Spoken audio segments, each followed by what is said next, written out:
And people are joining. Welcome, everyone. Good morning.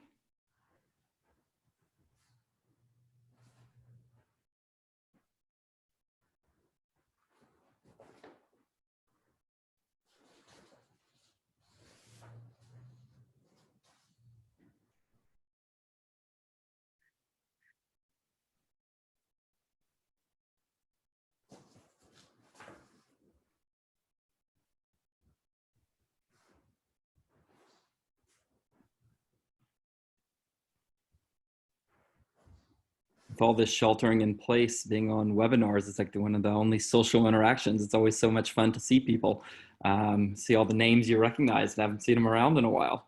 Hi, Indeed. Jen and Jackie, McKenna.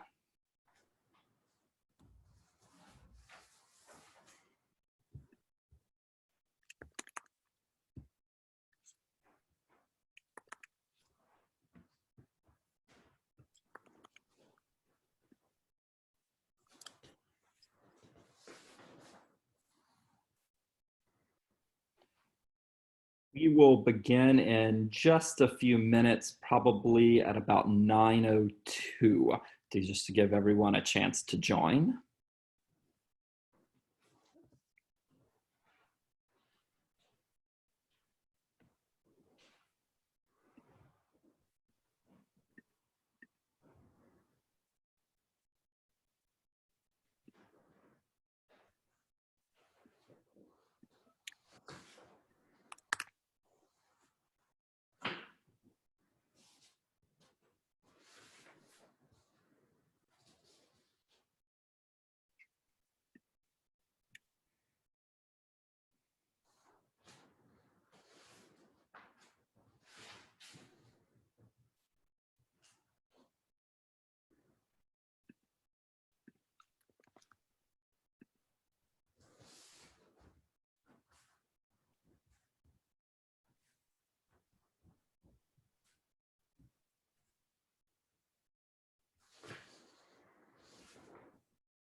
Oh, looks like we have about 25 people joined now. We're expecting a few more, so we'll maybe wait another minute or two just to let people log in, get critical mass.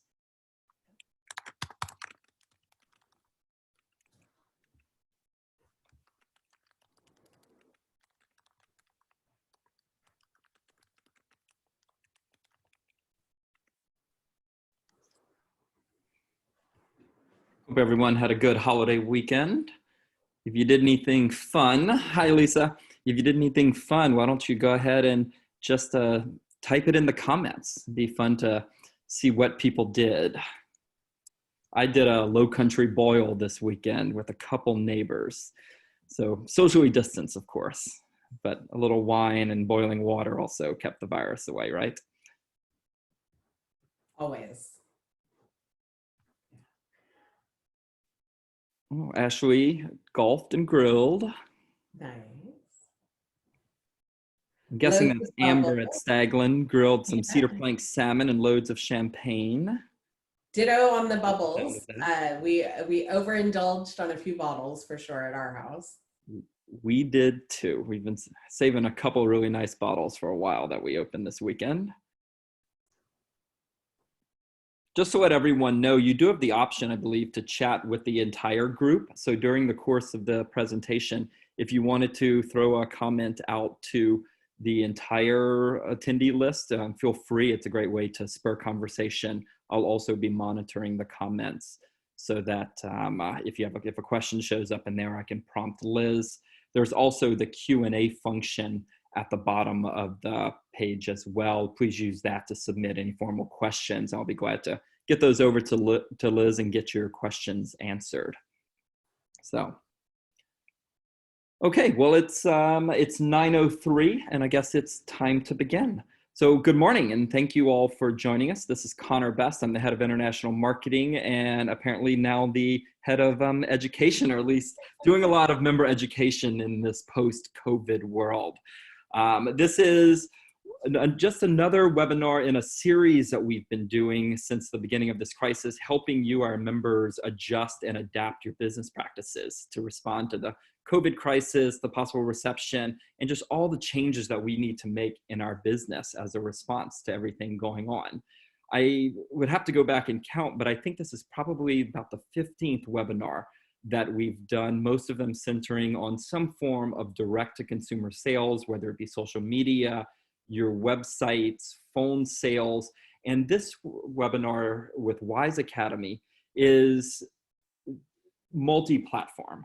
We had started off, it was going to be a tasting room one. This is actually one that we had planned before the whole COVID crisis. And it was going to be based on tasting room sales, how to overcome the fear of selling and ask for that sale and why that's important to your overall business. But since tasting rooms aren't necessarily open, we figure we should adapt and make it a more universal training. So how to ask for the sale and how does that connect back to your business's bottom line? And so we're very excited to be joined here today by Liz Mercer, direct-to-consumer extraordinaire. She is with Wise Academy, the Wise Industry Sales Education. And Liz, we've been friends with Liz for many, many years, but she has direct-to-consumer sales experience from all across the industry, from Pinot Ricard and the Gallo family with Louis Martin and William Hill in the Napa Valley, all the way to Round Pond, Jugs Hill, and even an urban winery in San Francisco, Bluxom Street Winery. And so she brings a wealth of knowledge and experience to the table, and we're really excited to have her join us here to help you both overcome your fear of selling, but also to help you help your team overcome the fear of sales. So I'll turn it over to Liz. Thank you. And I'll go ahead and get off the camera right now. And then one other announcement, we will be posting this webinar on our website. So give us about a date. It will be up on napavintners.org. And it's being streamed live, and you'll be able to find it on our NVV members only Facebook page. And so feel free to join that group. We want all NVV member winery employees to join the NVV members only Facebook page. There's a lot of information, including old webinars stashed there. So over to you. Great. Thanks, Connor. So as Connor mentioned, I have been in the industry for about 20 years. I started in direct-to-consumer part-time as a temp in a tasting room. So freshly minted college graduate, really didn't want to go into financial services, which was my background and what I had trained for, and thought I would take that proverbial 6 months and see what happened in the wine industry. That, of course, has now led to 20 years in the industry, in all facets of direct-to-consumer in all size wineries, from by appointment only to open to the public, here in the Napa Valley for the majority of that time, but also, as Connor mentioned, an urban winery in San Francisco, as well as some time with the Gallo family down on the Central Coast in San Luis Obispo and Santa Barbara. So with that said, as soon as I think that I've got this whole direct-to-consumer thing figured out, something changes. And boy, oh boy, did 2020 throw us some big changes. And so what I bring to the table and hopefully bring for you today is the best practices and really some thoughts around, okay, here's why we are selling direct-to-consumer. Here is, really building our confidence by this, and how we can do some of that, do some relevant matchmaking, especially in this, as Connor mentioned, post-COVID environment, in this new world that we live in. And so we really, over the last couple of weeks, as we were putting this together and tweaking it from when we originally decided to do this presentation, it has changed pretty drastically because our world has changed pretty drastically. the Wise Academy, we are having many conversations with many people all over the world, really understanding how direct to consumer is changing in their world. We were on the phone and we're doing work up in Oregon. Yesterday, I was on a webinar in Australia, and they don't celebrate Memorial Day like we do.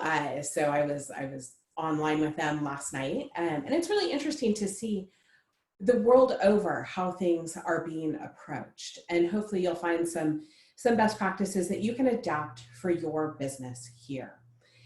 And so with everything that I'm going to present today, I'm going to show some numbers and some sample wineries.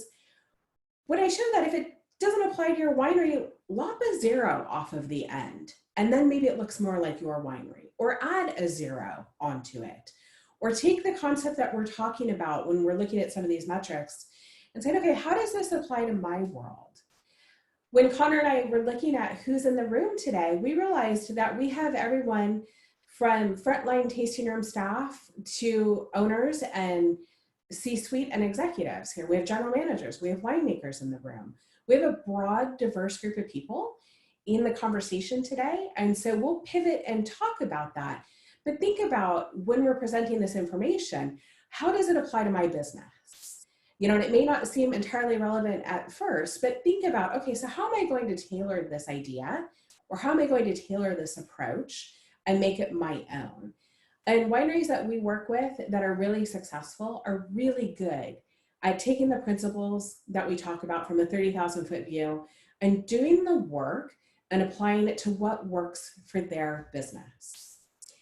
At the end, the last thing that I'm going to ask for is through chat, really understanding what it was that resonated with you. So we'll ask for some ahas and some key lessons. And really, what was it that stood out to you? At Wise, we have found that when we take the time to journal that and to write that down, and then to share it with somebody else or in a public environment like this, it really makes it much more likely that we're going to act on it. And so we're big on sharing our ahas and our key takeaways, and we'll give you time to write that down. Hopefully everyone has printed out the workbook. There was a PDF that should have been emailed to you, or that was emailed to you.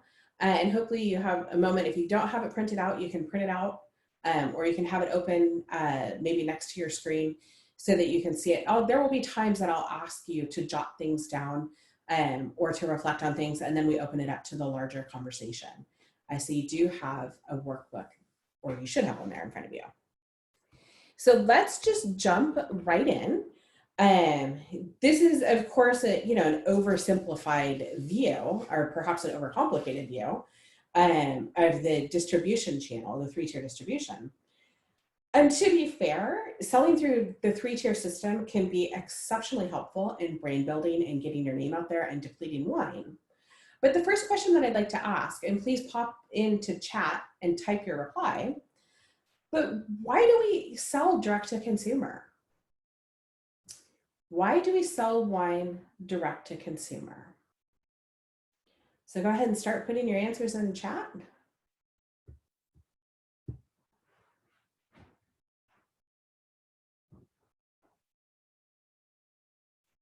Anyone?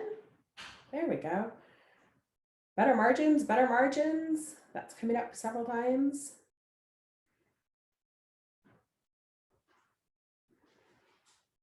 Why else would we sell wine direct to consumer? Relationships and better money, create relationships. Strengthen those relationships, absolutely. So we think about it from a couple of different perspectives. People want the wine they can't find in the store. Thank you, Ryan. Not to pick on the Midwest, but have you been to a grocery store, if you can buy wine in a grocery store, or have you been to a wine shop outside of our bubble in California? The wine selection can be really challenging. So absolutely, people want to buy wines that they can't find in stores, for sure, for sure. So we sell for a lot of different reasons, all these that are listed here. There's certainly an efficiency to selling direct to consumer. There's a fair amount of control that you can have over your brand, especially when it comes to pricing and positioning. Those relationships, for sure, tend to be long-term and fairly valuable. It can be really, really hard to be noticed by distributors. When I was looking at the roster of who's on the call today, some of our brands are really small. And it can be, when you're less than 5,000 cases or when you're less than 10,000 cases, to get the attention of the distributor can be really, really challenging. And to have your story presented in the way that you want it presented can be really challenging. But one of the biggest reasons, of course, is the margin. And that was one of the first reasons that was called out by several of you. And here is, I have a view for you here of looking at some different margins. And this is on your handout number, or page 1, or handout 1. So we're going to do a little bit of math. And I know it's early in the morning and I apologize for that. But just to put this out here. So if we look at, and again, this was assuming the retail price of the wine was $50. We looked at the opportunity cost, the different ways that we could sell that wine. We could sell it in the 3-tier, we could sell it through the tasting room, through the wine club, or online. Then we looked at, what are any discounts that come out? Well, if we sell it through 3-tier, most likely we're selling it at 50%.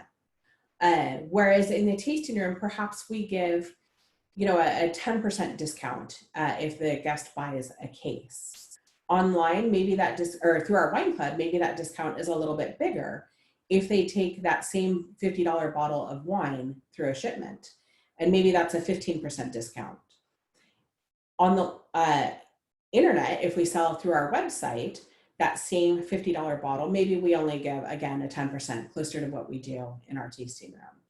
So the winery revenue for that bottle, 3-tier, $25, tasting room $45, wine club, you're looking at $42.50, online and phone, probably $45.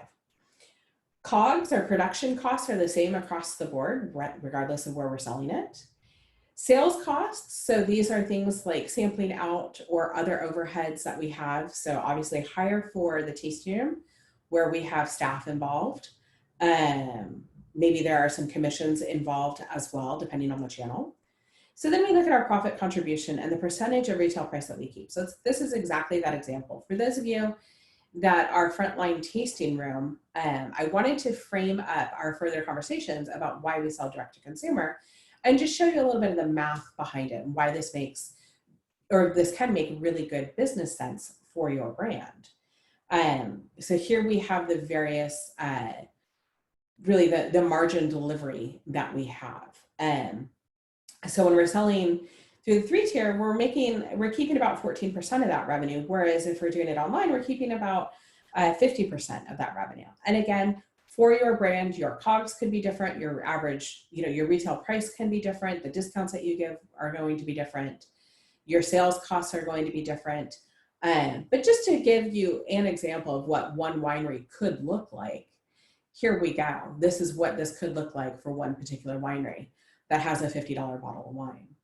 Now we're going to keep referring back to this $50 bottle of wine throughout the next couple of exercises when we break this down by channel. So first, let's establish this framework of why we're selling direct to consumer, and then we'll get into really some tactics to sell it direct to consumer. So let's do a little tasting room math, shall we? Again, sorry about the math, so early in the morning. And we're going to understand through this, we'll go through each of these channels and look at the impact on the bigger picture for the winery. We're going to look at 2 wineries, one that is absolutely rocking it and one that is a little bit more on the average size or the average performance. And let's see how each guest interaction impacts the overall sales of the winery.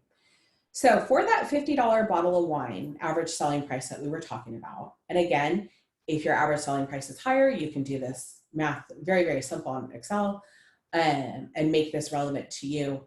But I just wanted to throw that out there as a nice round number to work with. So this winery sees 20,000 visitors a year. Again, maybe you only see 2,000 visitors a year. Lop a 0 off. Perhaps you see 200,000 visitors a year. Add a 0. Perhaps it's 10,000, whatever that is. and you can make this relevant to you. But let's assume that the winery A is seeing 20,000 visitors a year. They're both seeing 20,000 visitors a year. Winery A is converting at 100%. That means that every single group that walks into their room buys 3 bottles of wine. And that's their average number of bottles per order. Their average bottle price, $50. So then their average order value is $135, which means their bottle sales, not any additional items, not tasting revenue, but at 100% conversion, their bottle sales are $2.7 million. And this is actually reflective of wineries that we work with. We do have wineries that have really close to 100% conversion rate. Other winery, a little bit more of an average winery, sees the same 20,000 visitors, their same average bottle selling price in the tasting room is $45. They also average 3 bottles per order, so the same average order value.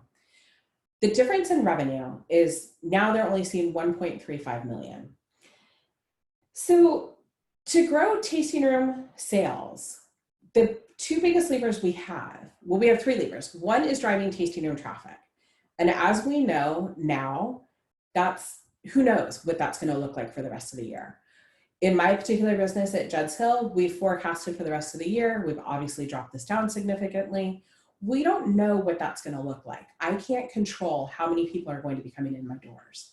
But what I can control is how many of them I convert to purchase and what that average order value is. The converting to purchase part happens 100% with the tasting room frontline staff. And so when we've embraced that idea that sales comes through service and we're providing superb service, and part of that is that we're asking people to buy wine, we directly impact the performance of the business. And you can see here it's significant. I did the math on here, you don't see it here, but each 1% uptick in conversion rate from 50% conversion to 100% conversion equals 200 orders. 200 orders at our $135 average order value equals $27,000 in revenue. So for a winery to move the needle from 1.35 million to just up every 1% in conversion, they're increasing their revenue by $27,000. It's really interesting when you start to conceptualize it and you start to put it in something like that, that I can see that when I'm working in the tasting room front line. So that's for simplicity's sake that we did that. We know then the 3 biggest ways that we can drive tasting room revenue: increase the number of guests. That's not happening this year. We can increase the conversion rate to purchase. For every 1 point conversion rate increase that we have for this particular winery, that equals about $27,000. Or we can increase the bottle price.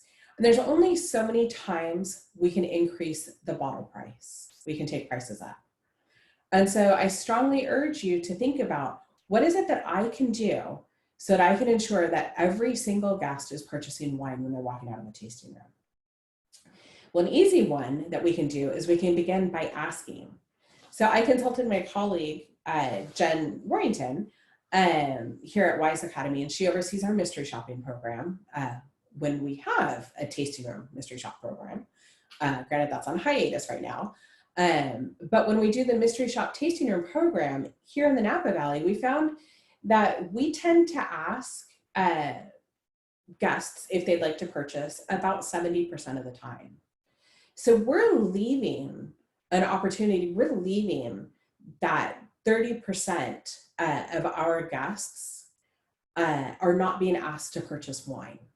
They're not being engaged. And either the tasting room host is making that decision for them, i.e., well, they can afford this wine, I'm not going to sell it to them.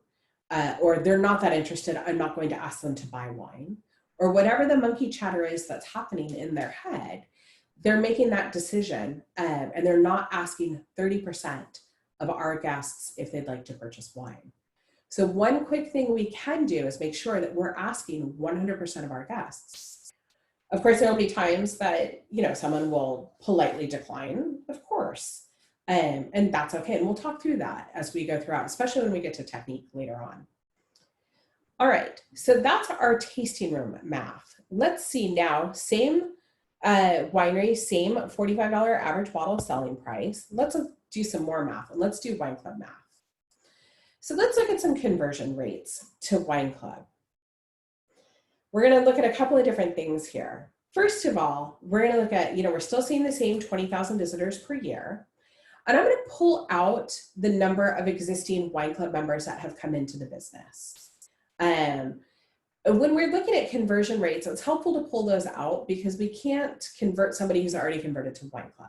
Yes, you can certainly upgrade them to the next tier of wine club. So perhaps they're a 4-bottle member and we upgrade them to a 6-bottle or to a case member. Perhaps they are receiving just 2 shipments a year and we double that to 4 shipments a year. Maybe they're receiving our entry-level tier of wines and we upgrade them. So yes, there is some conversion that can happen with existing wine club members. But for looking at good conversion rates, we pull them out of the equation. Then we look at, so what is our non-member potential in our tasting room? And this could be typical. Your winery could see half of your guests are already members. At that point, we call that equilibrium, where your opportunity to convert non-club members to members is at 50%. We absolutely have wineries that are at that point, which makes this even more important, that they're asking every member to join wine club. But so for the purpose of this exercise, we've stripped out those existing members. And again, you would tailor this to what your actual membership might look like. So if we are converting 5% of our guests, non-members who come into the tasting room to join club, that looks like about 750 new members per year.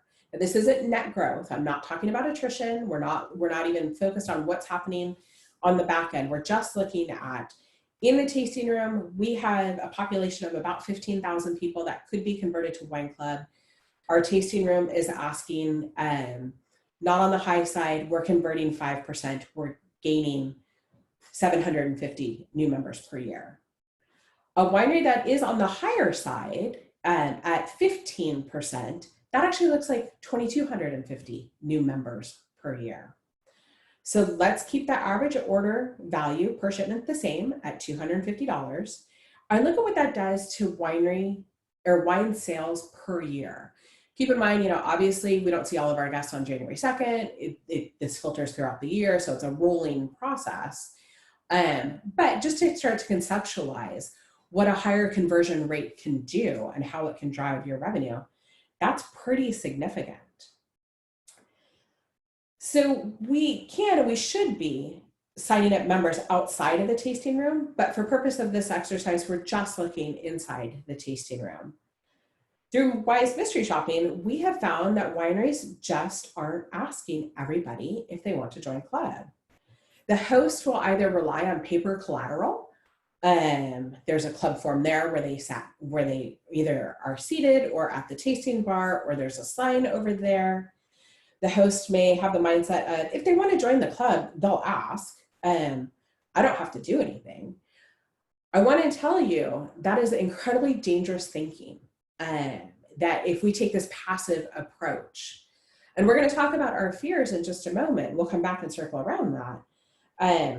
Here in the Napa Valley, we know through our mystery shopping results that we only ask 65% of our guests if they want to join the wine club. So let's think about this. We're leaving a third of the guests who walk through our door are not being invited warmly to join wine club. And that's not a passive, here's the wine club form, let me know if you have any questions. But there's not seed planting throughout the experience. There's not that warm invitation. That's not that relevant matchmaking, which we're going to talk about later on. We're not giving people reasons to join the club. So we know that we're only asking 65% of the time. We're a third of the people that walk through our tasting room door that are eligible to join wine club, they're not existing members, are not even being asked to join. So if we just take that approach alone, that we need to ask everyone, we're already going to be doing significantly better. Okay. And as I'm going, if you have questions or you'd like to take a deeper dive, please use the chat function or the Q&A function. Connor, this is a really good point to stop and ask. Have we had anything come up in the Q&A section yet? Not yet, but Okay. everyone feel free to chat or pose some questions. Yeah. So we'll continue to go through this. We're going to get through really kind of one more slide on conversion and on some metrics, and then I'm going to let you know where we are year to date as well. So the next, and this is the last part of the WISE triple score that we refer to as data collection. So the WISE triple score is, are we asking people to buy wine? Are we inviting people warmly to join the club? And then are we going to be collecting data to keep in touch? And this is where we have some really interesting information that we see from the WISE perspective. Keep in mind at WISE, we work with a lot of wineries, predominantly here in the Napa Valley, but certainly all over. And there's one of two ways this goes. Either the winery has a very dedicated culture to data collection. We are very focused on data collection. There may be some incentives around it. There may be a very programmed approach, incentives for both the guests to join. If you join our mailing list, get entered into this raffle. Or if you join our mailing list, XYZ will happen. There could be some incentives for the staff. For every so many you sign up, they're going to receive something, whether it's cash or wine, any type of different incentives. There are wineries that are absolutely rocking it. And there are wineries that absolutely have no approach, and somebody will ask them to join their mailing list, or someone will say, oh yeah, send me an email, put me on your email list. It's really interesting how that goes. From a WISE mystery shopping perspective, it's actually only about 35% of the time that we are asked to keep in touch. So think about this, there's 700 wineries-ish here in our surrounding area, or different tasting experiences guests can go do. And we tend to think that they're getting bombarded by this. Well, not really. Less than a third of the experiences that they go to will they be asked to be kept in touch. And so wineries that are doing it and doing it really, really well, that see that 75% conversion rate, and we absolutely work with wineries that are that high on their conversion rate. Let's keep apples to apples here. They're doing 24 campaigns, just like the winery that has a 10% conversion rate. The conversion to purchase rate is roughly the same at 3%. The average order value per campaign is roughly the same at 200. This is the difference between a winery that's doing 2.1 in incremental revenue through phone and web versus one that's doing about $300,000 a year. And I wish that I could say that I was making this up, but I think that we have absolutely seen in the last couple of weeks, there are wineries that are doing exceptionally, exceptionally well right now. And then there are those that are struggling right now. I'll give you some metrics in just a moment. We're all hoping that we can reopen soon. And I don't want to talk about the woulda, shoulda, couldas. Like we should have been collecting data all along. Well, yeah, we should have. And to be fair, my data collection game could have been better as well. But I can guarantee you, once we reopen our doors, boy, oh boy, are we thinking about this a whole lot differently. And we are really going to be focused on this. We're going to double down on the data collection even more. This is just basic math. If you are doing a Zoom call or virtual tastings, can you pop in and let us know on the chat? Yes, we're doing them with great success. Yes, we're doing them, it's okay.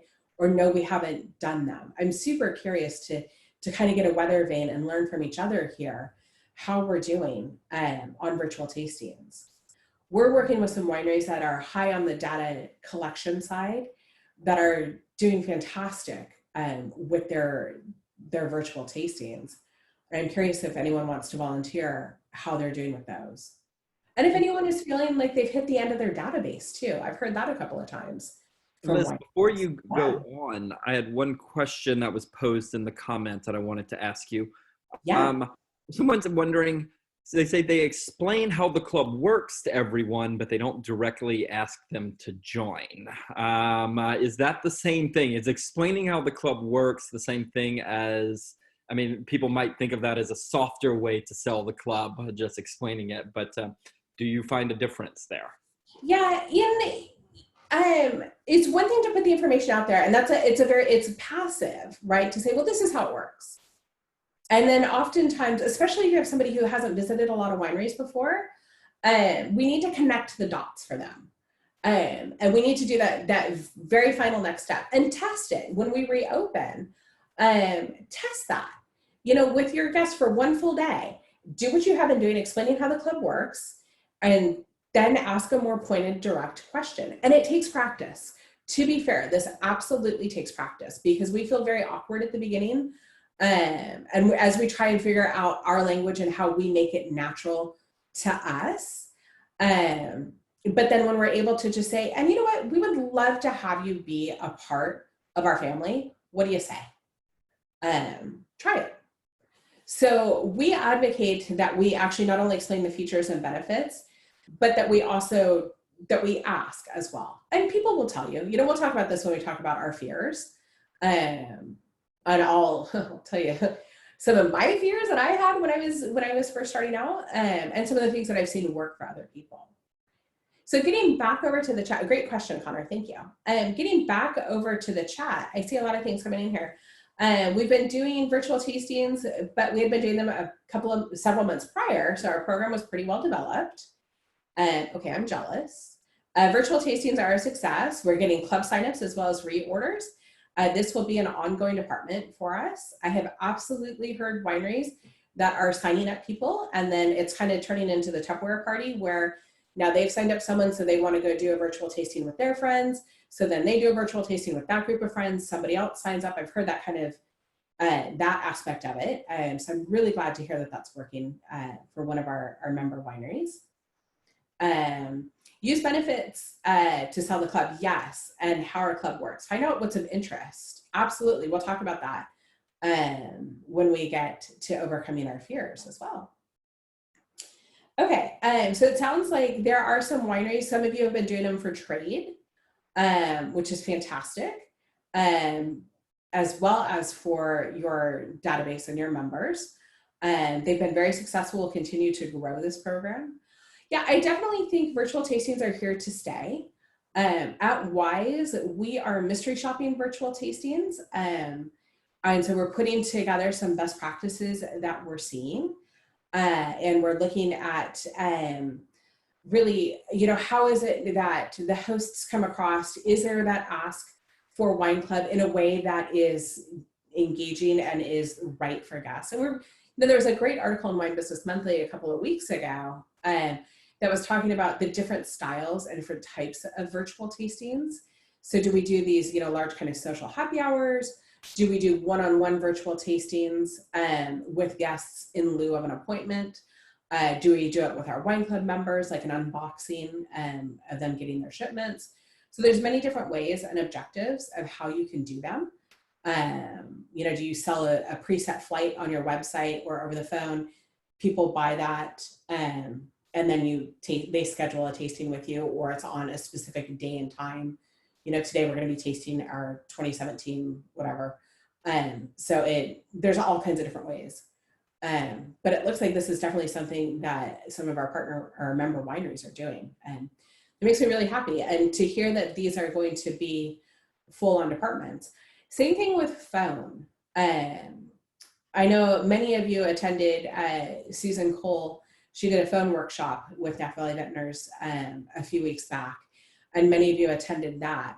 We have now run that course several times, and we're starting to collect some really interesting metrics from our students who attend. They have homework, they have to make so many outbound calls during the homework. We're really seeing some interesting conversion rates, some interesting average order values. I will tell you though, in the number of wine clubs that I have belonged to over the years, and I have belonged to many, many wine clubs over the years, I have visited many wineries, and both as just a fellow member of the trade, and then also as a mystery shopper for Wise. then I have not received a single phone call from a single winery that I've been a member of, which I thought was really interesting. And there are wineries that I have bought a case of wine from or 6 bottles of wine from in the past that have not reached out back to me. However, my number of emails are off the charts that I'm receiving from wineries, and that's near and far. You know, that's all over the States.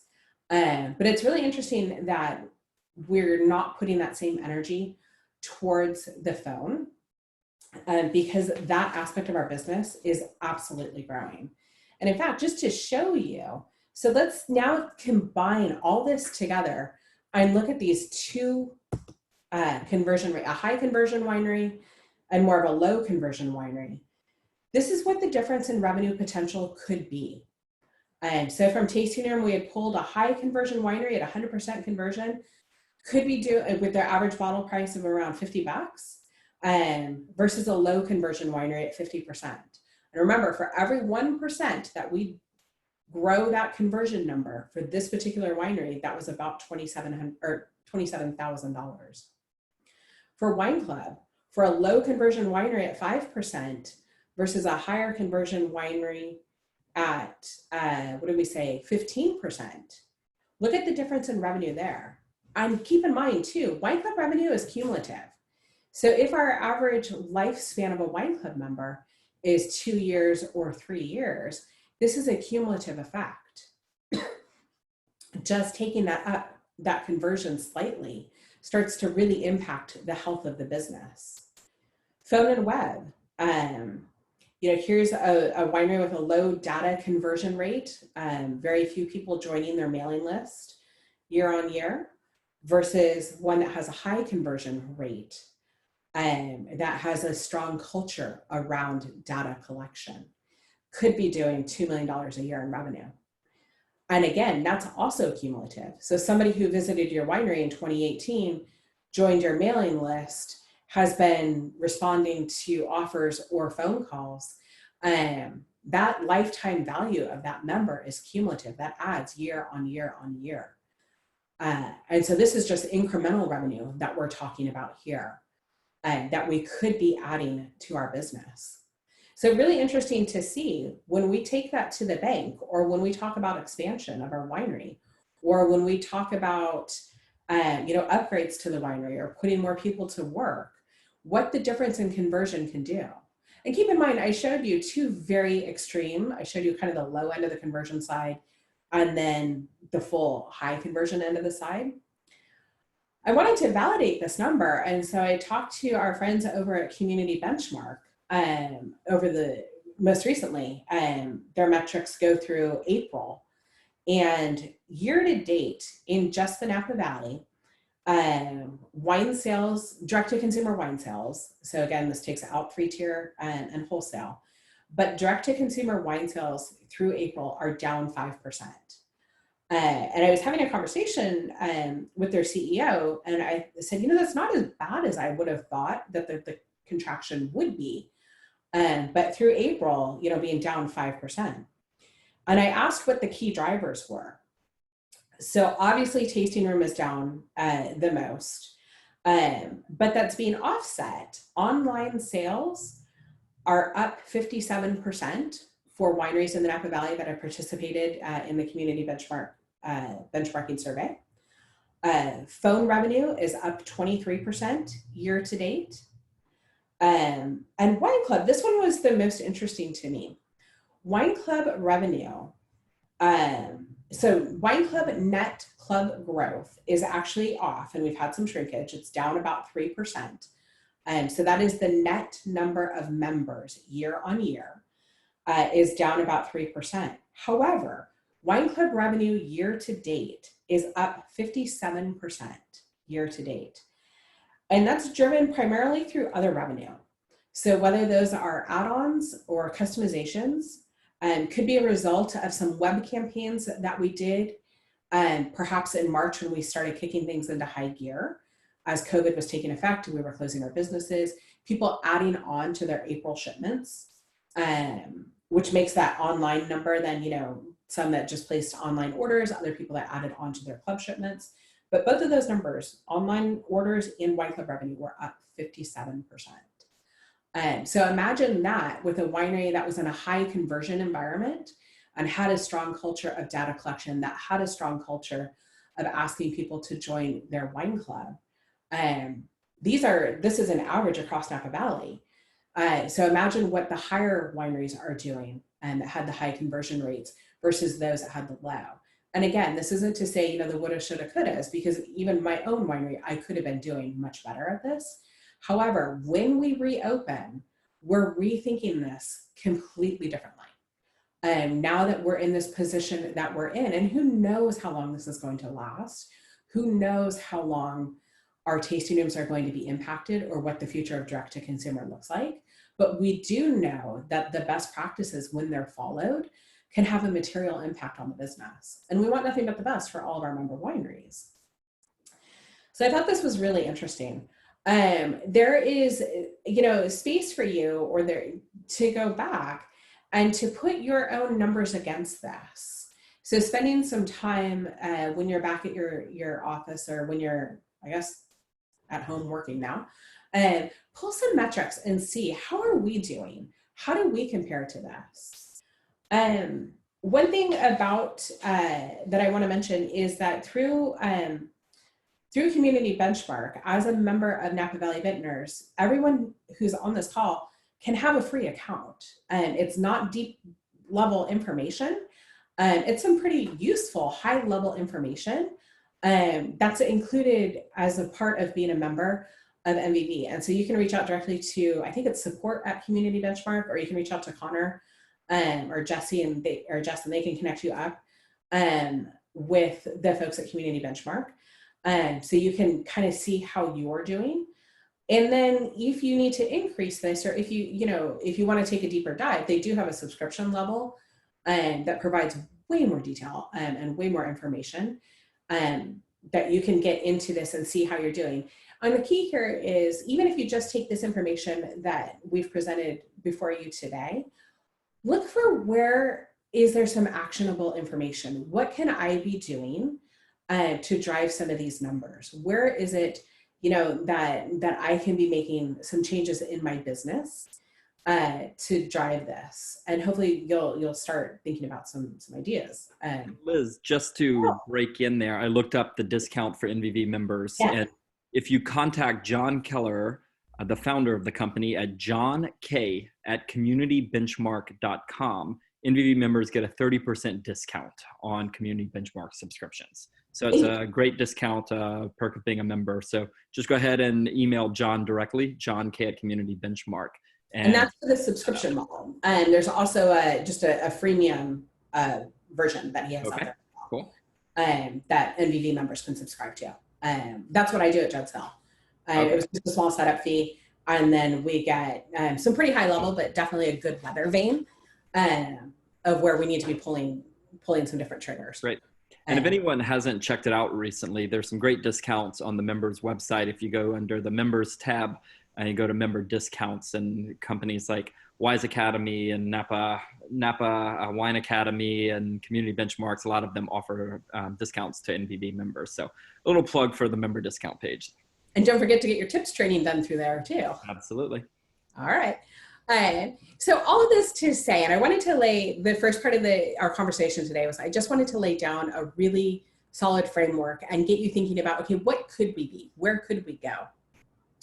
And there's one other element to this that I want to wrap around when we think about why direct to consumer. What type of business are we in? And this is absolutely critical. And this is how you go. We changed the mindset from we're a low conversion business and winery, which is more transactional in nature.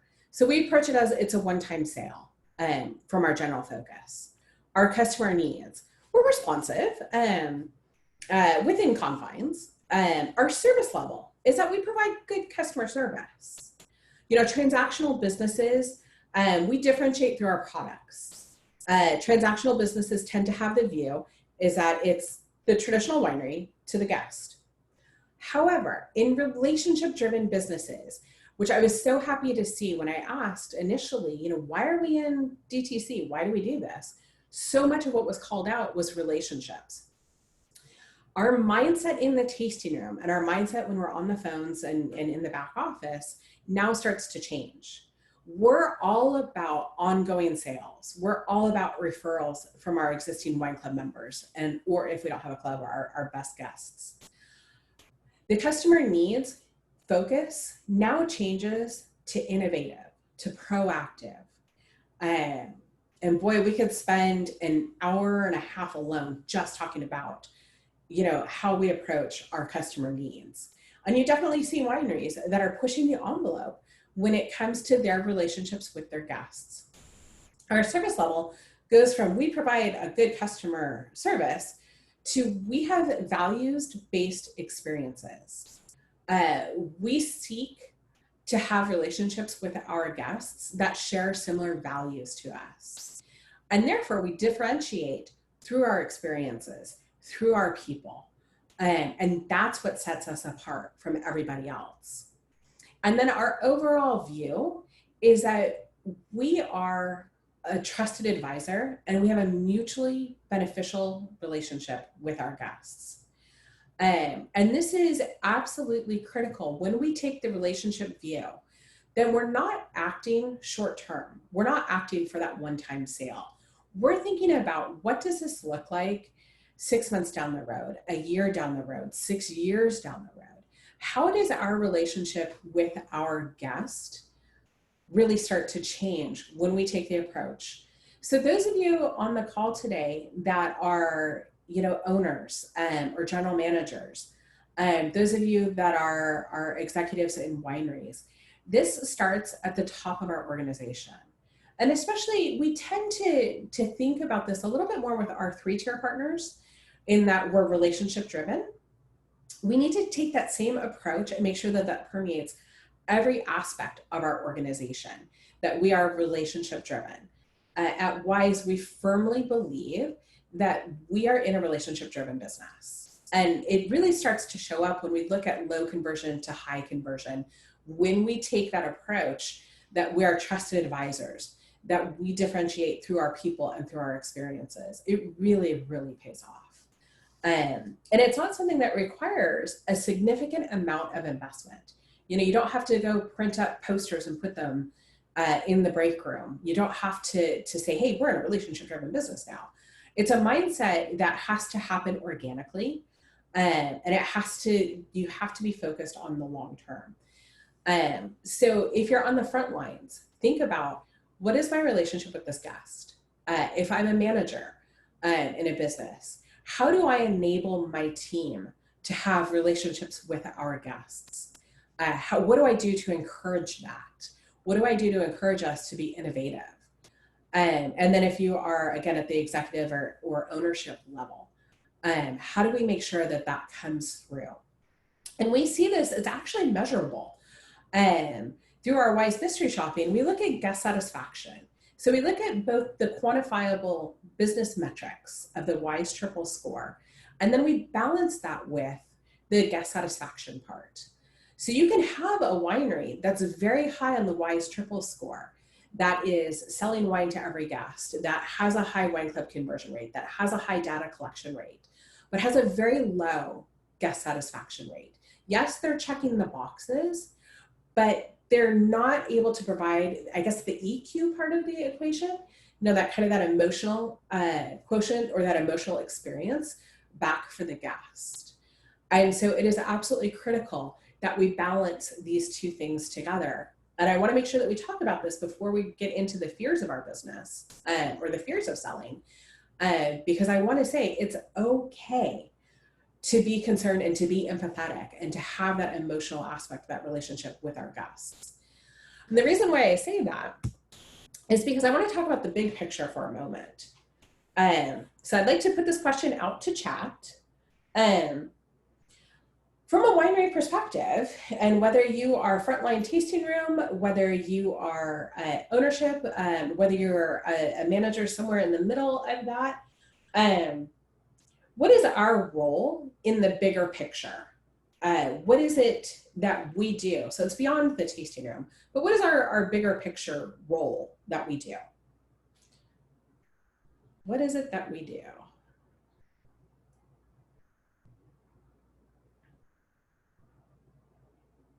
feel free to put your answers in chat.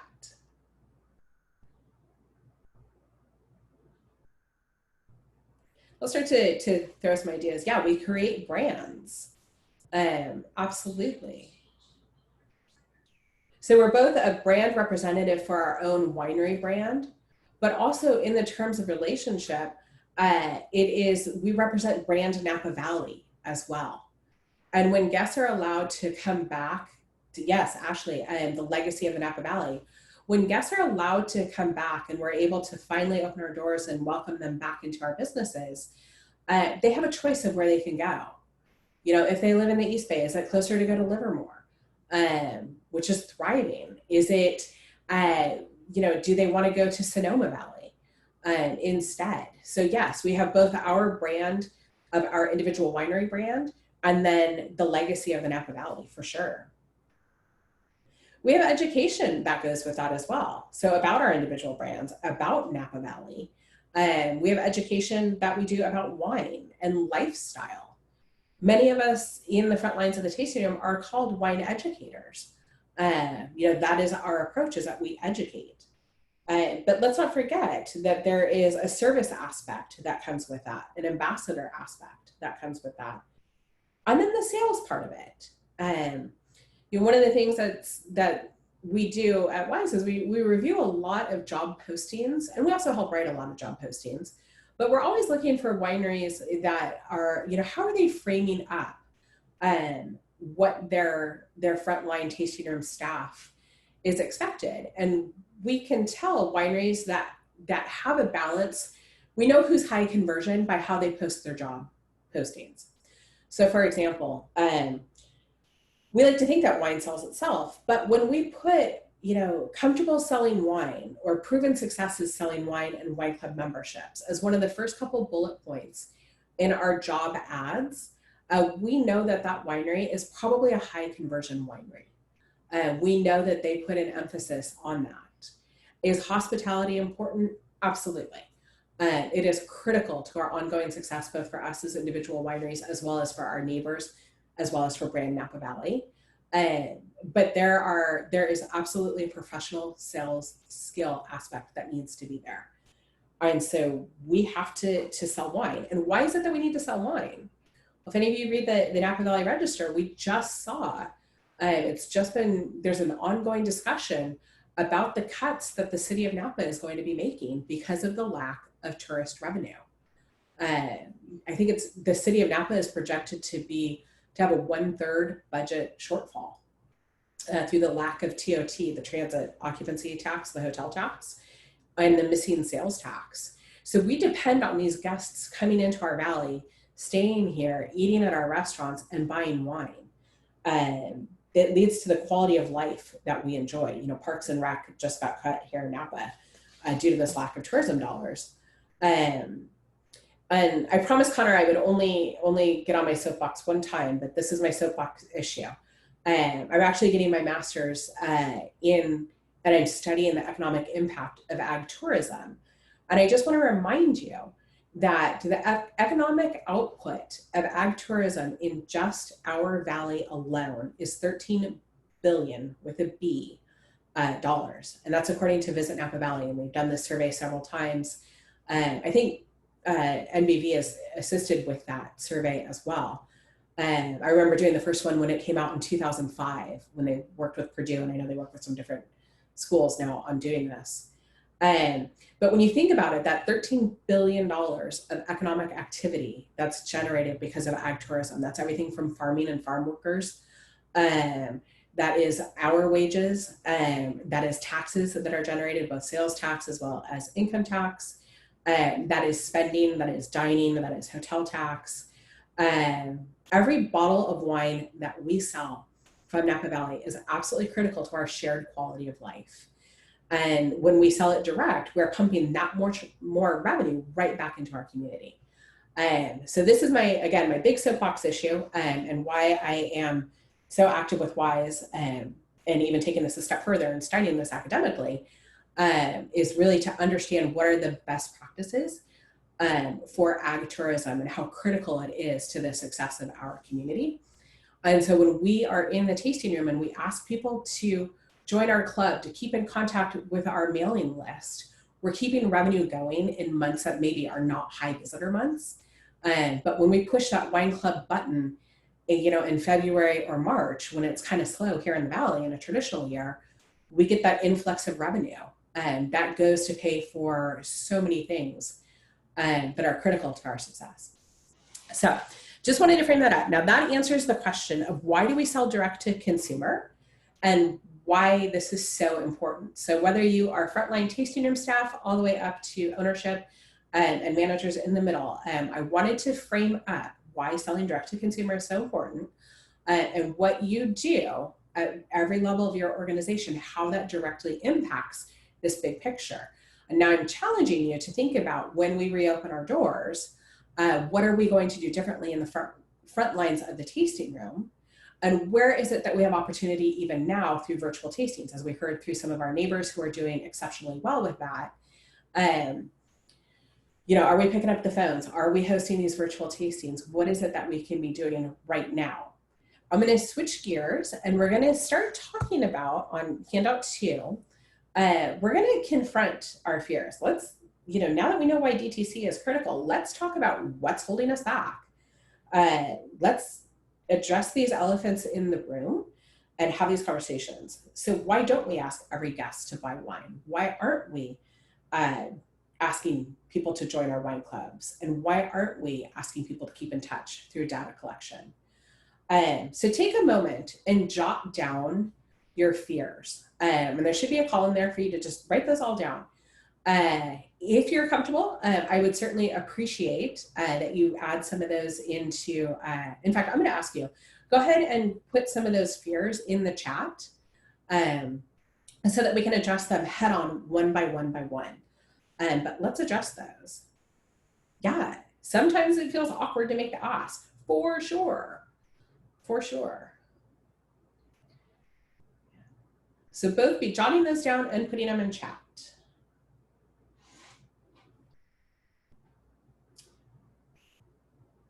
What else? Customers get turned off by a hard sale approach and discourage others from visiting.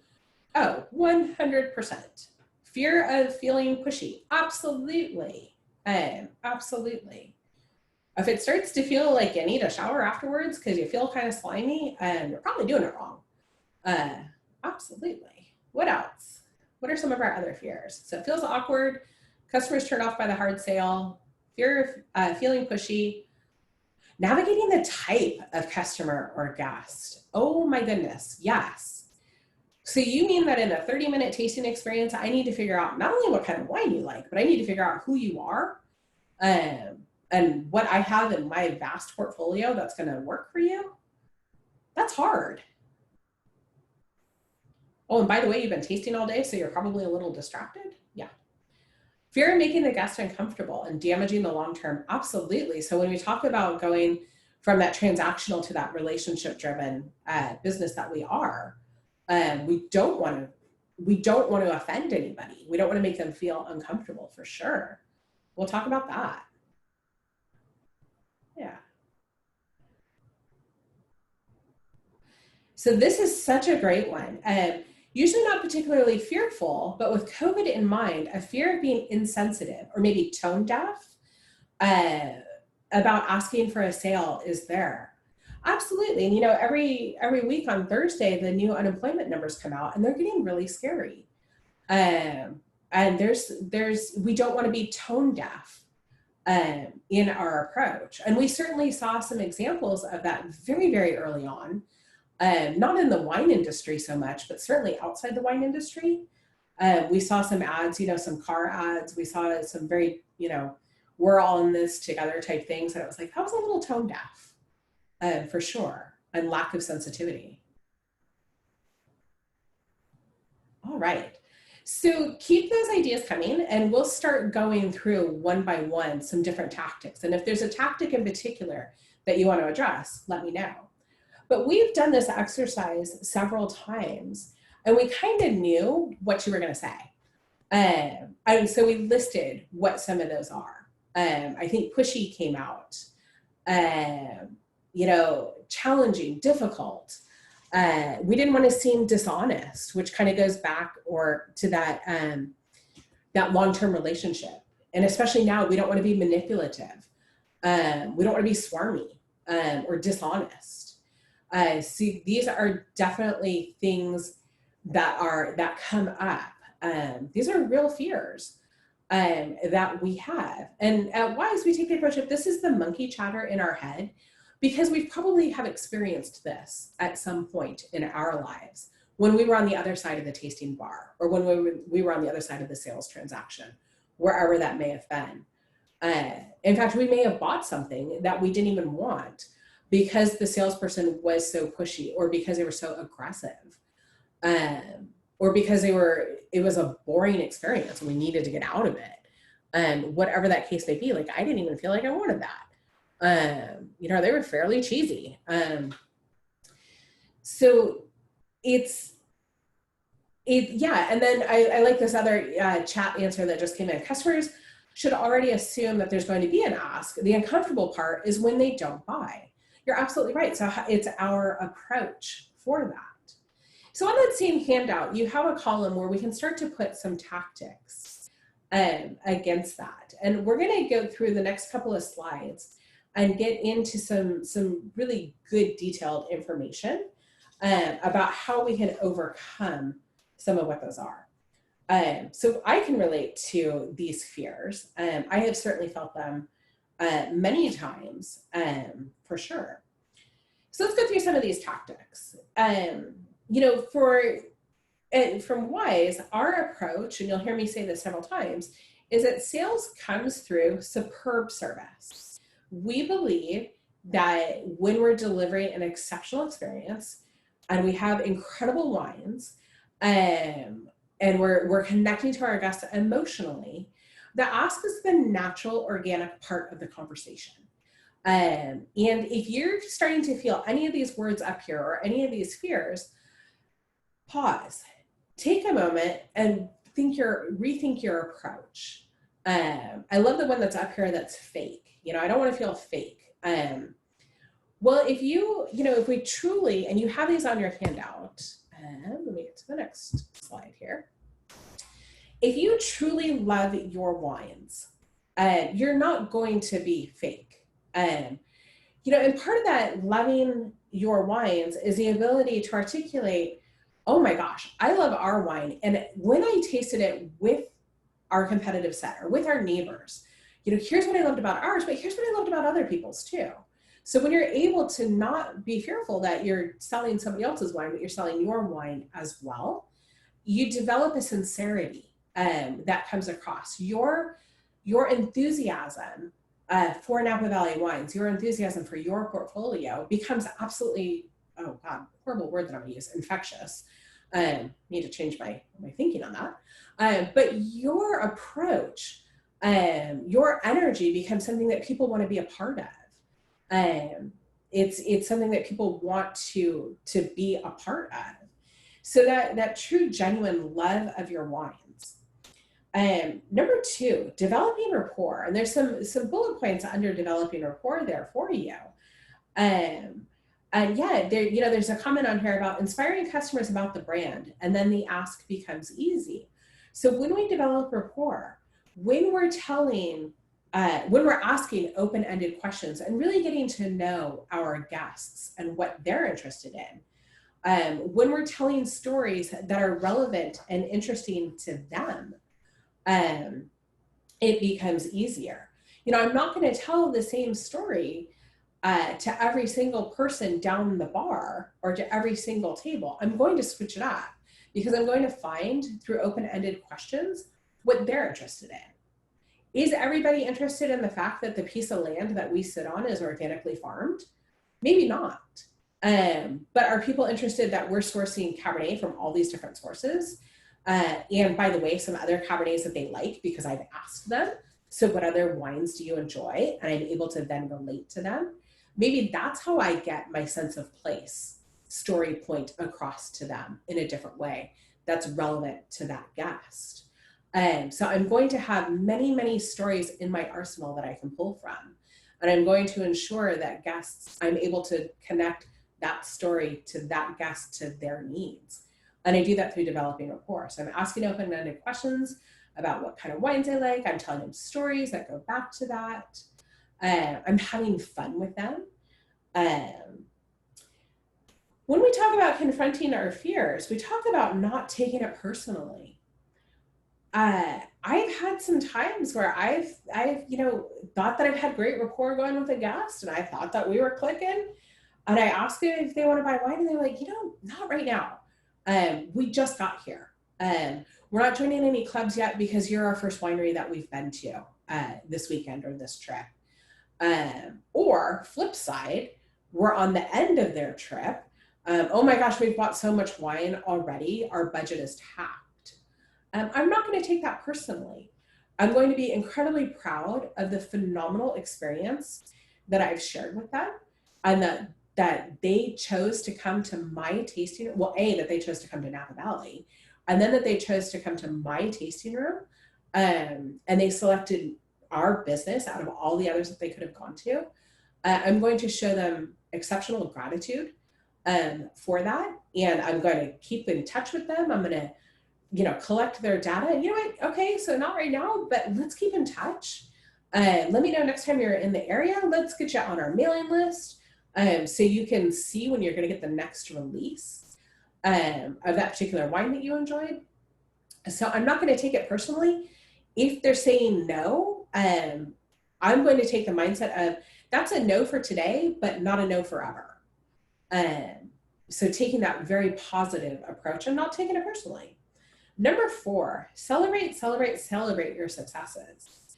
I will caveat this and say, celebrate your successes, but not in view of the guest. And I'll give you a story. I was doing a mystery shop, not in Napa Valley, so don't worry, it was none of your wineries. And I was in an area that I was very familiar with, and I really liked this particular winery's wines.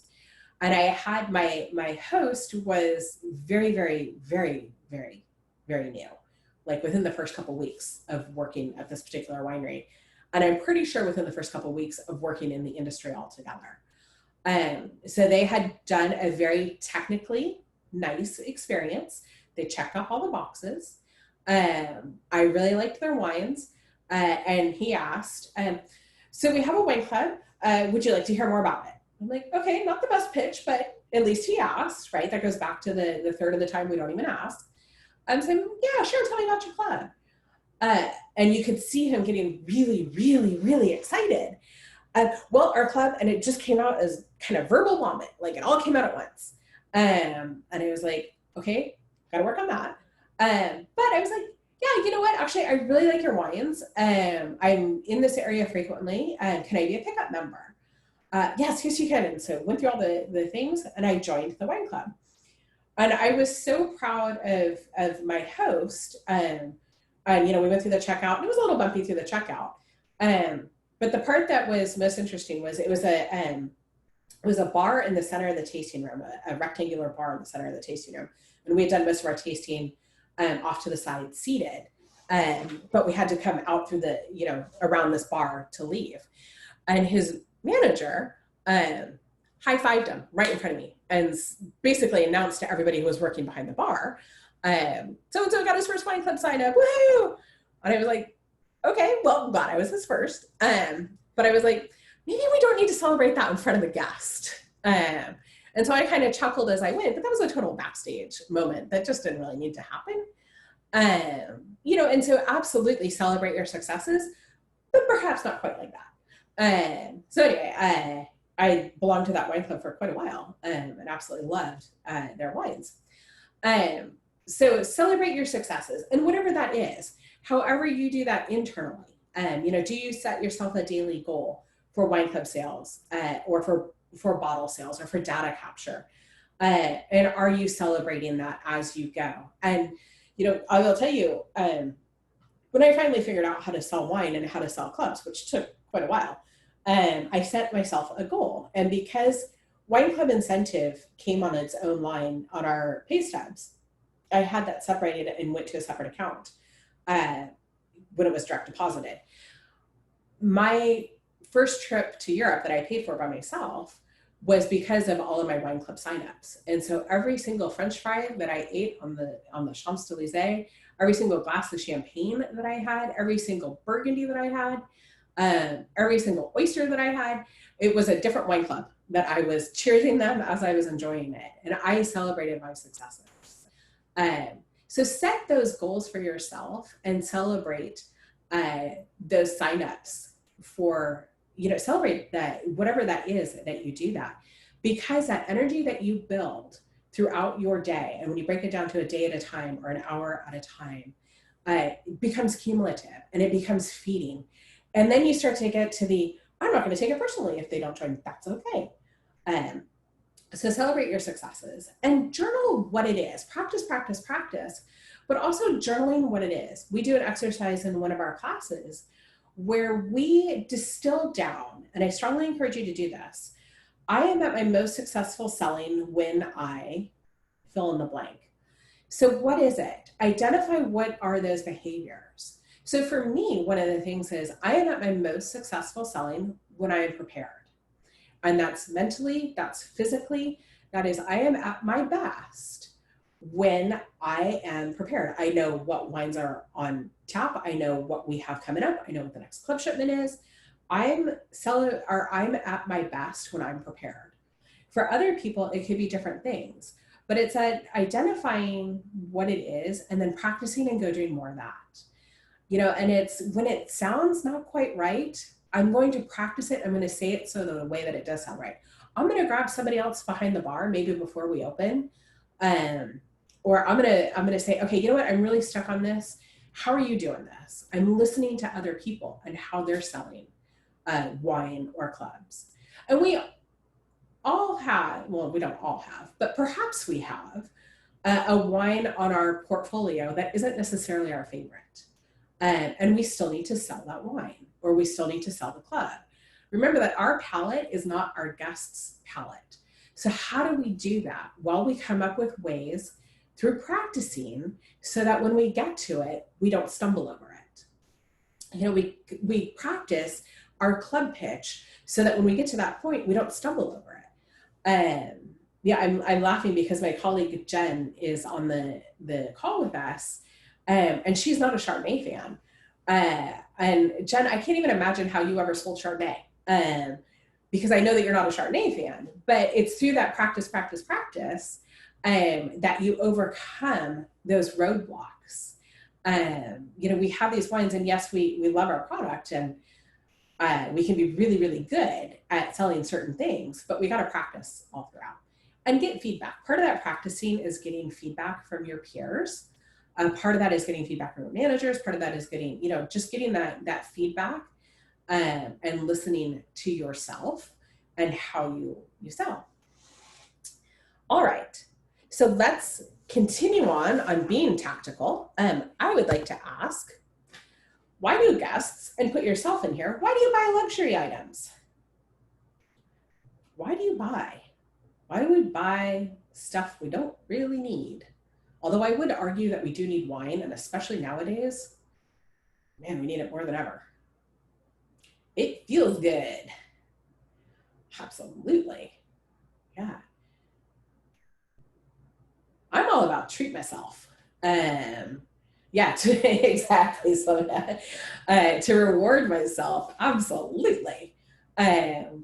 Why do guests, or why do we buy things that we don't necessarily need?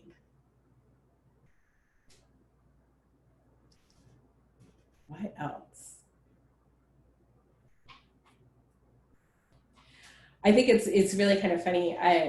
When we think about it,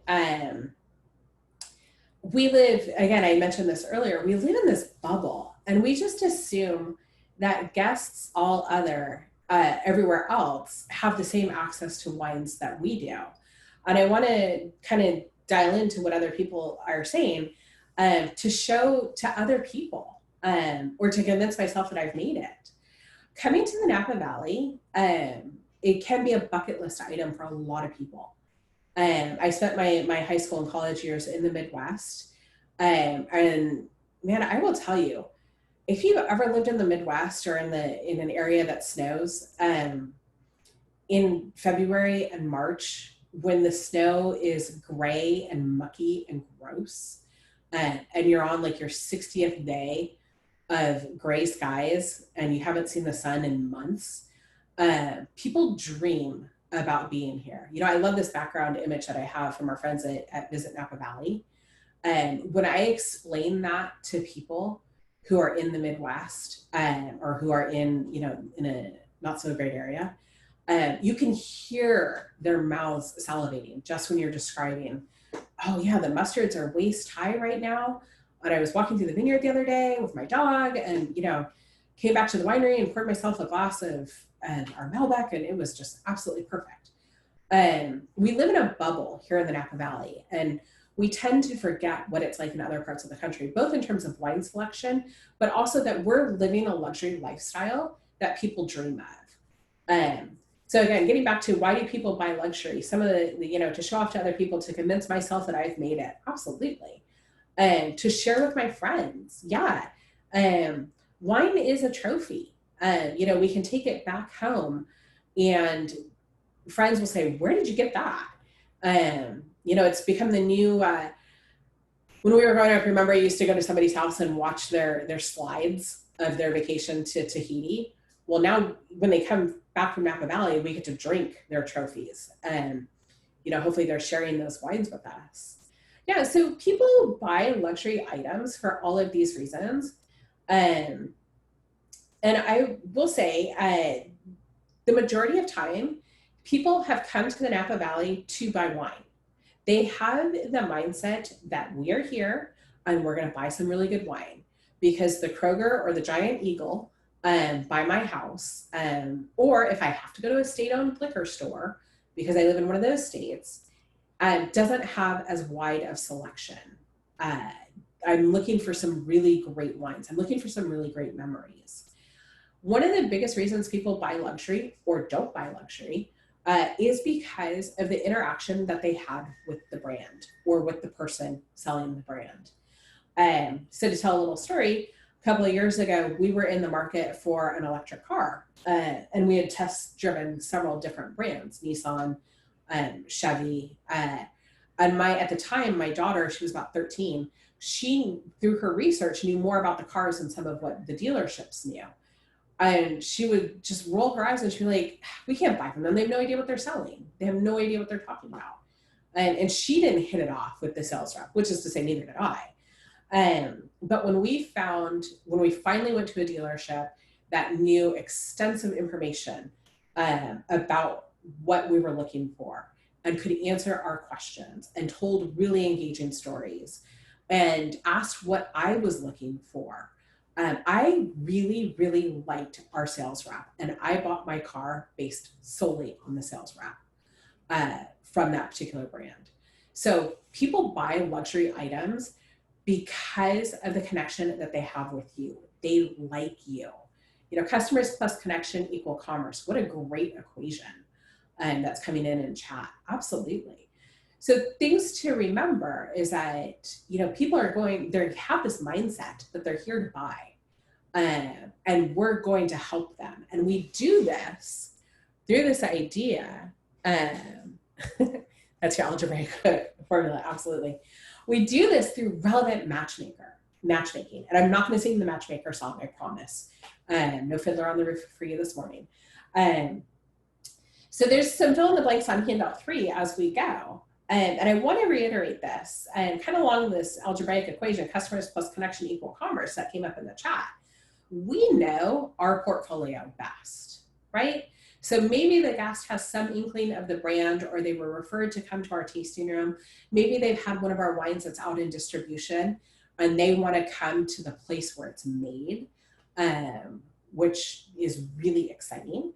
So we know our portfolio best. Through asking these open-ended questions, again, these open-ended questions are some of our best rapport building tools. We can determine what the guests like. We can help them articulate. Maybe they're newer into wine. Somebody had said that earlier as one of their fears, you know, trying to figure out where the guest is. Through asking these open-ended questions, We can figure out what the guest likes. We can help them articulate what it is. We can help them feel more confident when they're talking about wine, if they tend to be more of a newbie to wine. So we can determine what they like.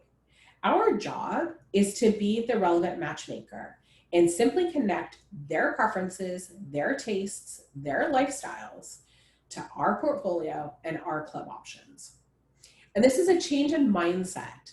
So this goes from when our fears are that we don't want to be too pushy, or we don't want to be too aggressive, and we don't want to be too slimy. When we take the mindset that with every guest that's coming into our room, I'm going to be the relevant matchmaker. My job is to be a detective. I'm going to ask a bunch of questions. And I want you to remember this. And if you've ever taken a WISE class with us, we often say 2 ears, 1 mouth, use them in that proportion. We should be asking questions and listening twice as much as we're talking. I know the irony of the situation as I'm presenting one-way monologue to you. But in general, if you've ever taken a WISE class, they're very interactive and we talk a lot between each other. But it's the same thing in the tasting room.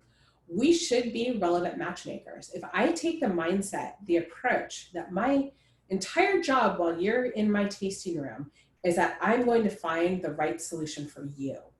I'm going to help you discover what works for you. And so then how do we do that? When we get to, okay, so we're starting to pick up on what this relevant matchmaking is about. They've told me, because I've asked them a bunch of questions, I'm going to start using really compelling, really emotional driven words back with the guest. And some of these are things like, I noticed. Hey, you know what I noticed? You seem to really like. Wait, you noticed me? You took care and attention, and you're, as a tasting room guest, you noticed something about me? That makes me feel very special. That makes me feel like we're in a mutually beneficial relationship.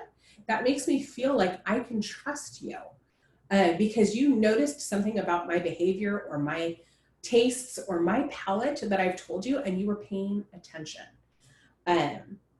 Using, based on your palate, I've got something for you. Based on what you've liked so far, let's try this. And bringing out a really relevant surprise and delight. A surprise and delight used to be just that, a surprise and delight. Now it's kind of expected. But when we go down the tasting room bar and we're pouring every single person the same surprise and delight, it's no longer special. But if we have the ability to pull something out in Corbin, or we have the ability to show the guests something special, this isn't open for everyone. Now, there's 4 of you in this group. I noticed you really like Chardonnays, so I'm going to pour something super special for you. You're more into the big, bold reds. Have I got something for you? And I'm going to just pour you guys something different. But I think it's really in tune with what you're going to like and what your palate likes. Being able to do that, you're building that rapport and you're building that relationship with the guest. When we talk about wine club, we start to say things like, here's something you could do. Or you start to say, what about? And so it's not just an invitation of, do you want to join our wine club? But it's, I noticed, and here's something you could do that could be really cool. Or I think you'd really enjoy. Remember, there's a concept in marketing called the paradox of choice. And there's a phenomenal book about this. The best analogy that I can draw is, have you ever walked down the yogurt aisle at Whole Foods? And it is absolutely crazy. Do you want full fat? Do you want 0%? Do you want fruit on the bottom? Do you want pre-stirred? Do you want European style? Do you want Greek style? Do you want, there's just so many choices when we go down the yogurt aisle. Oftentimes presenting our wine club, and why we don't present our wine club is because there's too many choices. If our job is the relevant matchmaker, break it down. Make it super easy for the guest. Make it so that it's, okay, so based on what you're telling me, here's my recommendation. Because remember, we're in a relationship-driven business. Here's my recommendation. Here's what I think would work really well for you. Let's do a mixed club. You like the Chardonnays, you like the big bold reds. We're gonna get something for everyone. Sounds like we're probably, instead, we do have a 4 bottle option, but I think the 6 bottle is going to be perfect for you. And that works out to 2 bottles a month when you average it out, but it's only going to come 4 times a year. When you start to put it into sentences like this, we're making it really easy for the guest. We're painting a picture of what we can do for them, and it feels very tailored and very easy. We have, there's this idea of FOMO, the fear of missing out. And when you couple that with the paradox of choice, standing behind the yogurt wall, you turn around and as you say, you know what, screw it. There's too many choices here. I can't make a choice. I'm afraid of making the wrong choice. And that's kind of the idea behind the paradox of choice, is that we have this FOMO, this fear of missing out.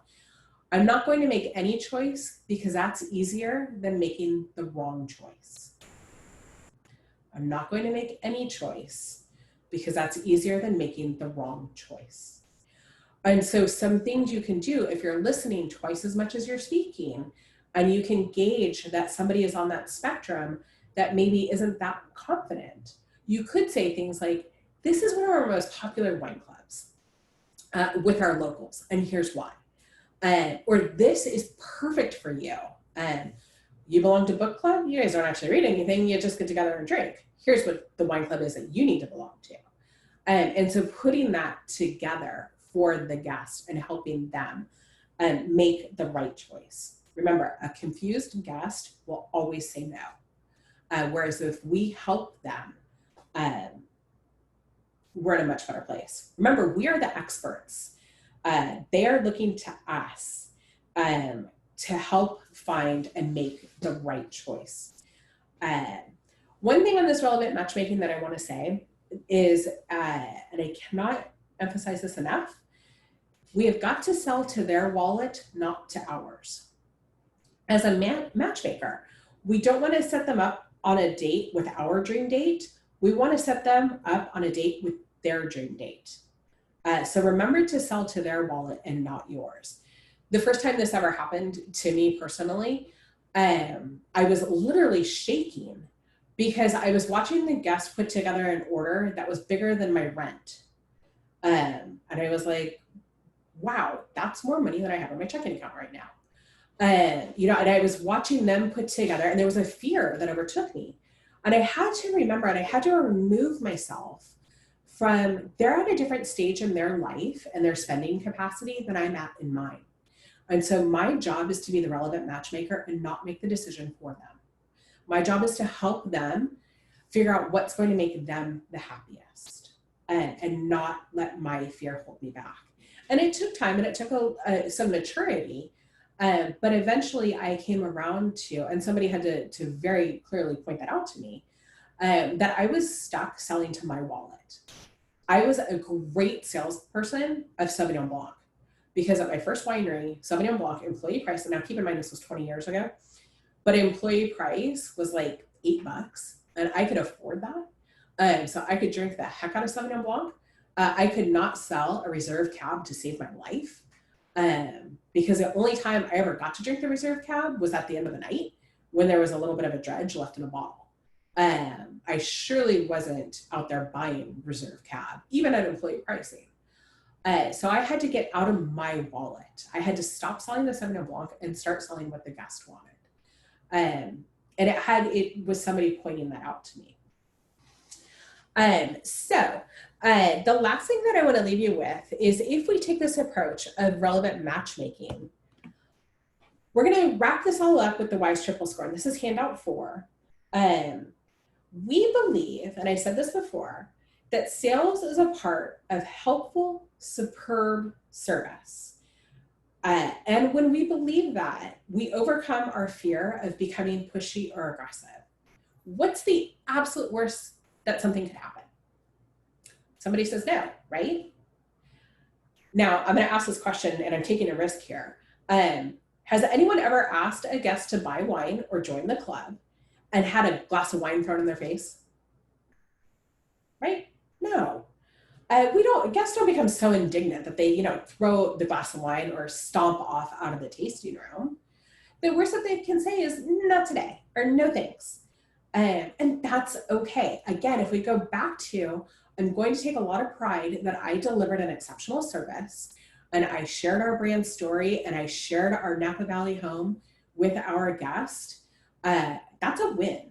When they're buying wine, that's an even bigger win. So sales comes through service. So again, wise triple score, three things. Asking for the order. We want to be specific. I noticed you really enjoyed our Reserve Chardonnay. I noticed you really love our Big Red Blend. So being specific, share those features and benefits. Features being factual statements, benefits being what the guest receives. Feature, this wine is not distributed. Benefit, you're going to have a bottle of wine that nobody else, none of your friends are going to have. This is so cool. You can take this back and share this with them. So use those, layer those in throughout the experience. Second part of the WISE triple score, that warm invitation to join club. Again, it's not over the head, it's not aggressive, it's not pushy, but it's rather, I noticed, or here's what we can do, or have you thought about, or we would love to have you be a part of our family. And I think I have something that's really going to work well for you. And so it's that very warm, very welcome, not aggressive, not pushy, but just it comes through service. I'm doing you a service. You're standing at the yogurt aisle and I'm helping you pick out what's going to work best for you. And then data capture. Absolutely data capture, data capture, data capture. And if there's nothing else that we've learned from COVID, it's how important this is going forward and what we're going to do. How are we going to up our data capture game? There's, at WISE, we often say, if we only have one way to do something, we have one big way to fail. So if we only have one way to do data capture and we rely on one method of doing it, we're giving ourselves a huge opportunity to fail. If we have multiple ways of doing it, i.e. data capture, we're giving ourselves many ways to win. So when we talk about data capture, it could be as simple as we have a form that's there for the guest to fill out. It could be through the appointment process. It could be through a kiosk and emailing their receipt to them during the transaction or if we have mobile POS. There are still some wineries, and I would imagine in this post-COVID world that the signing in of the guest book, that everybody uses the same pen and it's just a guest book there, that's probably going to go away. I would strongly advocate that should go away anyway. We're not attaching the guest profile to the sale. As a manager, nothing hurts me more when I'm flipping through sales and looking at how we did over the weekend, and I see a 6-bottle sale or a 3-bottle sale attached to retail customer, and I don't even have a phone number, or it's attached to cash, and I don't know who it was that bought that wine. That's a transaction-based approach, not a relationship-driven approach. I can't call that guest for future sales. So taking that time to say, okay, how are we going to attach the guest profile to the transaction? What's easy ways that we can make that happen for our staff?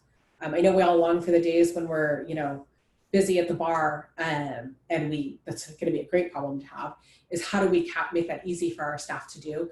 Use this time while it's non-existent, to think about how are we going to change our processes to enable data capture. If you'd like to talk offline or one-on-one, please give me a call. Happy to talk through that with you.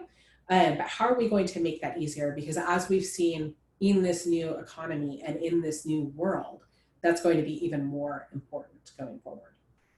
So this is kind of one of the last questions that I want to ask you is, do you have anything that's working well for you when it comes to the WISE triple score, asking for the order, the warm invitation to join the club, and the data capture that you want to share with the rest of the group? I'd love to hear what's working for you, or perhaps how you're changing your thinking going forward as we reopen in this new world. You can use the chat feature or the Q&A feature, and we'll get to questions in just a moment.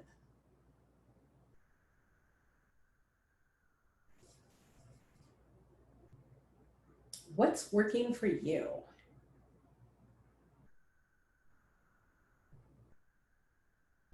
Or I guess what was working for you?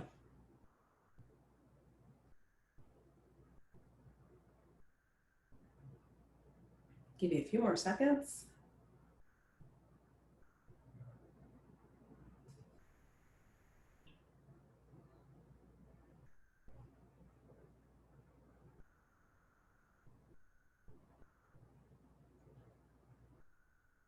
All right, does anyone want to chime in with what's working for them? Yeah, Ashley, great point. After the sale, immediately following up with an email is another way to stay connected and to keep that relationship going. Absolutely. That way you are their go-to person and they can depend on you. Yeah, and again, that goes back to that point about being relationship driven and not transactional based. So we're thinking long term. We already do that in the wholesale world. We think about our long-term relationships with our distributors. We should be applying that same thought process and same idea of investment in relationship with our guests.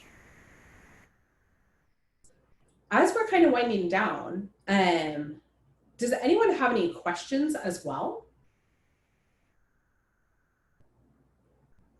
And you can certainly open this up to the larger group. There's the Q&A function. On my screen, it's up at the top.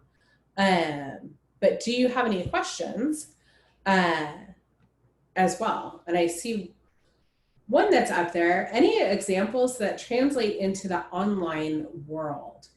So when we talk about the WISE triple score, of how this translates into the wine world, yeah, we're having to adapt, and we're having to adapt quickly. And so what we're seeing is wineries that are saying, okay, here's what our end objective is. How do we back into that? What are the strategies or what are the tactics that we need to do? And it's going to be different for every winery, but there are absolutely some best practices around that. So is our sign up form, does it pop up when a guest comes to our website? One thing that I've tested and had really great success with is my POS provider during COVID, offered a free installation of a chat function. And so I turn that on when I'm sitting at my computer, even if it's on the weekends and I'm doing some work from home. I'll turn on the chat function and I'll start to engage guests non-aggressively. I don't, say, hey, I see you're looking at our Chardonnay. Can I help you with something? I wait for them to come to me, and it does automatically ping up and say, hey, we're here if you have any questions. But so I use a chat function on my website, and I just turn it on when I'm there, turn it off when I'm not around. So that's one example of a way that I can now start to engage my guests in the online environment, is through chat. I've also been experimenting with SMS text. I sent a group that had declined credit cards an option in, and somebody else just mentioned that too. Texting has been great. So there's a number of different services out there, and it's really, really inexpensive. And so I sent them hey, welcome to Judd's Hill. Click here to opt in. And so the text agent itself had a bunch of opt-in language that they automatically had. So when I uploaded the list, it did the opt-in from those, because I had segmented that list out. I then went ahead and said, hey there, I'm trying to get in touch with you. We've got, get your wine club shipment out to you, give us a call. And I was able to put the winery phone number in. People would text back and forth, and I would get them onto a phone call, and it was great. So yes, texting has been great. I will caution, this is probably my second soapbox issue. With the privilege of texting comes great responsibility. There are many things that I've unsubscribed to over text. Here's looking at you, Old Navy, because I was getting so many texts from them where it was just obnoxious. So use it sparingly and use it really, really well thought out. But there are masking services out there that you can use. Calling customers with pending carts, absolutely. Cannot stress that enough. Using pending carts as a reason to reach out. I have found that 9 times out of 10, it's because of the shipping price. And so I'll follow up with them. We follow up with them and then offer them a shipping, and boy, do we get them to convert. That is a really, really great solid one. Erica mentioned we are by appointment, so we capture the data ahead of their visit and then follow up with a personalized email. We're working on drip email campaigns going forward. Yes, yes, and yes. Along with that, the one thing that I want to mention is make sure that you're collecting everybody else in the group. So for a group of 4 or a group of 6, one person will make the reservation. We call it reservation laziness. Let's make sure that we're getting everybody else, and I'm just going to assume that you are. But let's just make sure that we're getting everybody else's email address along the way, and we're keeping in touch with all of them. And so even, if you allow wine club member guests to buy wine because they're here with a wine club member, let's make sure we get their information as well and set them up as a customer type maybe, so that we can start to build that relationship as well. You bring up a really great point on this, or kind of a tangent point, is what we want to do is make sure that we're not managing to the point of policy, because we got burned one time in the past. We want to make sure that when we're managing to, do we let club members, extend their benefits to their friend? Are we gracious, and do we err on the side of generous hospitality or gracious hospitality, or do we manage to the policy? So something for your business to think through, as our guest counts are going to look very different, and our wine club members are probably going to be the first people who are coming back to the tasting room. How do we want to approach that? I believe it's Winston Churchill that said, a crisis is a terrible thing to waste. And so how do we turn that into opportunity and really let our warm hospitality shine? Actually, great question. What do you do if you get the kiss of death? Meaning you've vetted the clients, you've given them the purchase expectations, but then they visit and say they will take an order form, membership form with them. That's super passive no. How do you get a sale instead of charging them the tasting fees without feeling pushy or rude? That is a great question. We're going to do 2 things. So first of all, I'll give you some best practices, and then if anybody wants to chime in on the chat, and again, I'll read that. The kiss of death, which is that passive no. You vetted the client, you've given them the purchase expectations, i.e. because we're by appointment only, we can only see so many guests per day. The minimum purchase requirement is this to visit. They take the order form or the membership form with them. We'll think about it, or we'll get back to you. Don't call us, we'll call you, kind of thing. So how do you get the sale instead of charging them the tasting fees without being pushy or rude? So this is, in the wise perspective, this is really in the nuanced aspect of it. Well, here's what I can do for you today. When you leave, this now changes. So I want to make sure that if we're going to do this, I want to get you set up and we take care of this all while you're here today, which is probably what you're already doing. But there will be a point to where you do stop because you don't want to be pushy or aggressive. So we've clearly articulated it pre-visit. We've presented them with the information, most likely in print, at their tasting experience. And then we have verbally said, and then they're going to do the, we'll take this with us. You can say, well, what's a good day for me to follow up? You could also do that. So yeah, sure. Let me give you a call in about a week, or when is it that you're going to be home? So I can, you guys are heading back. When can I follow you? Let's go ahead. And I'll be happy to refund your tasting fees then, if that's something that you want to do. So it is hard, but there is absolutely a point to when you say no. And when we talk through sales planting seeds throughout the experience, we usually say 3. And if you're not getting a raised eyebrow, if you're not getting if you're not getting that verbal or nonverbal feedback, that they're interested, then yeah, we do need to drop it. Yeah, somebody else said, yeah, I'll tell them I'll refund the tasting fees when they get back to us with the purchase. Absolutely. Because there is a point to where we don't want to be pushy, and we do need to make it, we need to end the experience, and we need to let them know. Yeah, absolutely. And man, I hate that. I'm right there with you.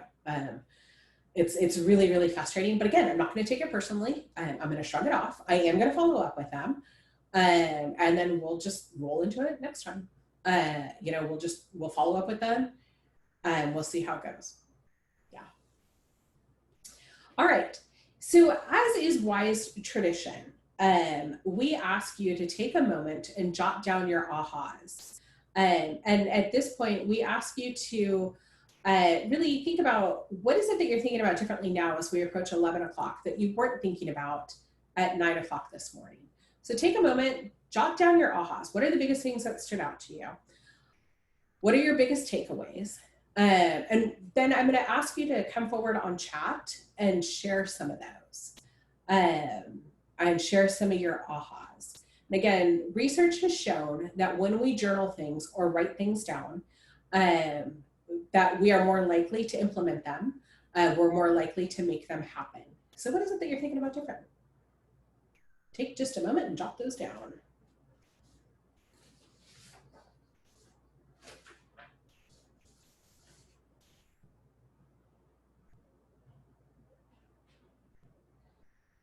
And please feel free to share some of those in chat, and we'll share some of those with the group.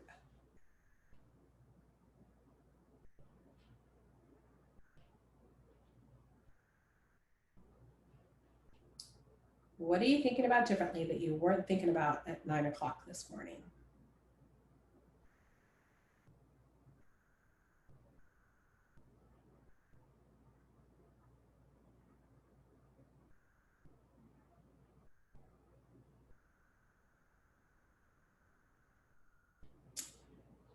Great first comment coming in from Ashley.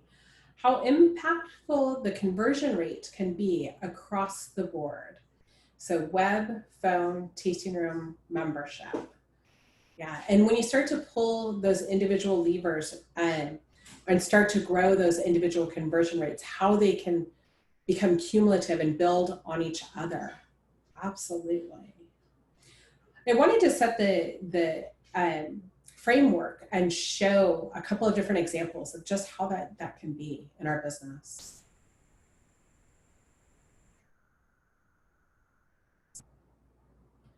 Calling guests, the ones who didn't join the club after their visit. How long should we wait to call them? I'm really, really glad you asked this question. We have some research in a winery that did a drip campaign that, Jen, correct me if I'm wrong, but it was 30 days post-visit. So guests came here, they visited, they segmented out the list that did not join the wine club, and they did a follow-up campaign with them. Their conversion rate was through the roof on a dedicated campaign. The messaging was, hey, you were here, you visited, we loved seeing you last month. You know, you didn't join the club, it's not too late, you can still get in, and whatever the value proposition was, either refunding the transaction or applying that against their first wine club purchase as a credit, and however they wanted to do it. And I think it was 30 days. They had phenomenal results. So absolutely, great question. Another takeaway, creating an SOP training menu with tips to sell for the staff to be successful in implementing expectations to keep the relationship going.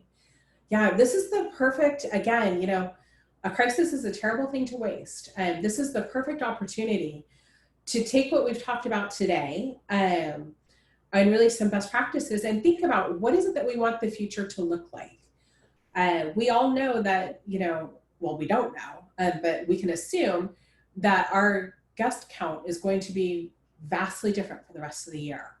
And we don't know what the tasting experience is going to look like yet.